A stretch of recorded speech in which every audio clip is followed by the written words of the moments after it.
आई बाबा तुमच्या मुलाला आशीर्वाद द्या. या आधी मी 34 मुली बघितल्या तेव्हा तुमचा आशीर्वाद जरासा कमी पडला.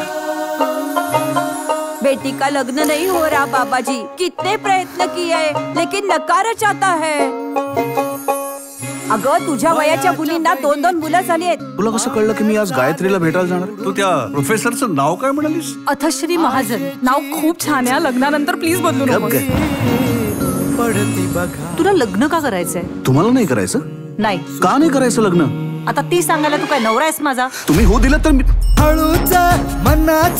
दार उघडून. आलं लक्षात आलं. तुम्हाला मुलं आवडत नाहीत. Shut up. I am straight. घंटा नकार घंटा. हा माणूस मला आता 1.5-2 तासापूर्वी भेटलाय. माझंच चुकलं की मी ह्याच्यावर विश्वास ठेवला. बीपीचा त्रास आहे तुम्हाला? तुम्ही हे लपून ठेवलं? तुझं तर लग्नही झालंय. तुम्ही धूम्रपान करता? ते पण हनीमून सकट. आणखी काय काय लपवलं तुम्ही? Tom and Jerry. आपण एक खेळ खेळूया. नमस्कार मिस्टर महाजन. कांदे पोह्यांचा खेळ. नमस्कार मिसेस महाजन. मला सांगा तुमच्या घरी कोण कोण असतं? कोणीही असलं तरी आम्हाला काही प्रॉब्लेम नाही. मला एक सांगा फक्त, तुम्हाला काही व्यसन वगैरे? किती सुंदर मेहंदी काढली. तुम्ही बंटी नाव ठेवलं लाडानं माझं? महाजन महोदय एतत् भवतः न शोभते. अहम भवंतम सत्यम वदामि. सबटायटल्स. प्रोफेसर साहेब तुमची स्टोरी काय आहे आयुष्याची?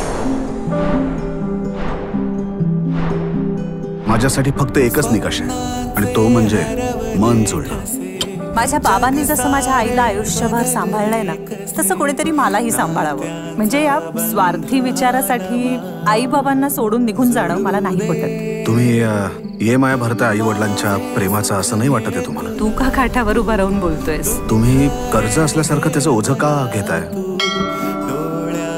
ते स्वप्नील राव आहेत ना, त्यांचा अमेरिकेहून फोन आला होता. त्यांना तुझ्या सगळ्या अटी मान्य आहेत. ते जर आधी माहिती असतं ना तर मी लग्नासाठी तुम्हाला बघायला चालू नसतो. तुमचा लग्न न करण्याचा निर्णय पक्का आहे? अनफॉर्च्युनेटली. तुमचे डोळे काहीतरी वेगळं सांगतात. म्हणजे तुम्हाला लग्न तर करायचंय, पण तुम्हाला नकार का द्यायचाय देव जाणे. तू काय फेस रीडिंग वगैरे करतोस की काय? वाचतो माणसांना.